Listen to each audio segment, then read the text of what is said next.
Aujourd'hui, on va découvrir quel est le MBTI de Yenei. Alors, quand je type quelqu'un, la première chose que j'essaie de voir si la personne est un observateur ou bien un décideur. Est-ce que quand il va avoir un problème, ce sera par rapport aux choses ou bien par rapport aux gens? Gazon à perte de vue. Gros, là, j'ai le cœur qui palpite. La vérité que ça m'angoisse.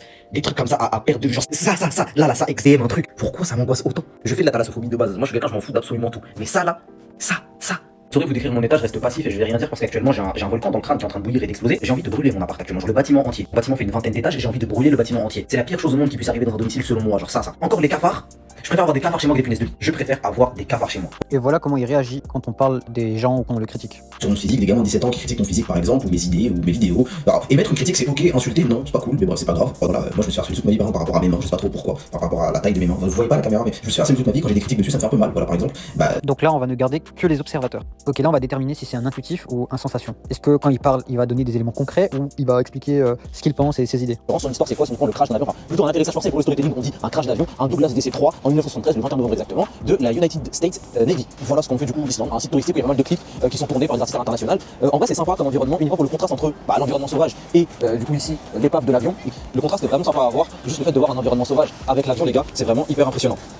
À la bête, là vous allez voir les gars ce que j'ai pris, savoir que c'était scotché comme si c'était de la coke, mais vous allez tout vous regarder sous tous les angles, ça m'a coûté 5 balles ce truc. J'ai pris le truc le plus galère à manger. Mais on voit que c'est clairement une sensation, quand il explique, il nous montre exactement ce qu'il voit, il montre les images, il n'essaie pas d'interpréter ce qu'il voit ou de faire une théorie abstraite, rien. Maintenant on va essayer de déterminer si c'est une sensation extraverti ou introverti. Est-ce qu'il a toujours envie de faire de nouvelles choses? Est-ce qu'il s'habille toujours d'une manière différente? Ou alors il est toujours au même endroit, il fait toujours la même chose, il dit très souvent les mêmes choses et il s'habille pareil. Par contre maintenant la question les gars, je fais quelle couleur à mes cheveux? Je pense parce que là je repars de France en fait ce soir. Et dès que je reviens je vais changer de couleur et je pense à du rouge cerise ou un truc comme ça, j'en ai marre d'être rouquin en fait, c'est bon. Au-delà du fait qu'il change très souvent d'habit, il est toujours à de nouveaux endroits, toujours en train de faire de nouvelles choses. Donc très clairement, c'est une sensation extravertie qui aime toujours faire de nouvelles choses et tester de nouvelles expériences. Alors soit c'est un ESFP, l'amuseur, soit c'est le ESTP, l'entrepreneur. Et ce qui va essentiellement les différencier, c'est leurs axes FITE ou TIFE. Et moi, je pencherai plus sur FITE parce que lorsqu'il décide quelque chose, c'est toujours par rapport à ses émotions et s'il aime ou pas cette chose-là, et non pour des raisons particulières. Alors que lorsque ça va concerner les autres, ce seront les arguments, ce que les autres pensent, ce que les autres vont dire, et non leurs émotions. On commence par un tapis. Pourquoi il est rouge? Je sais pas. Je me posais pas de questions sur ce que j'ai choisi les gars, je sais pas pourquoi. Mais je trouve il pète sa mère. Ensuite, on passe à un item que j'ai bien choisi et j'accepterai aucune critique. C'est simple, tu critiques, je bloque. Est-ce qu'il est orange? Oui. Est-ce que c'est Chloé Gervais qui m'a inspiré? Non. Mais l'orange ça pète sa mère, elle a bon goût quand même. Le canapé, j'ai envie de le changer mais c'est mon propriétaire, il m'a dit non.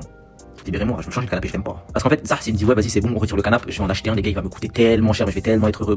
Du coup, pour moi, Yenei est un ESFP et j'aurais jamais parlé là-dessus. Il a trop une tête d'un INTP ou d'un truc comme ça. Mais étonnamment, c'est un ESFP pour moi. Voilà.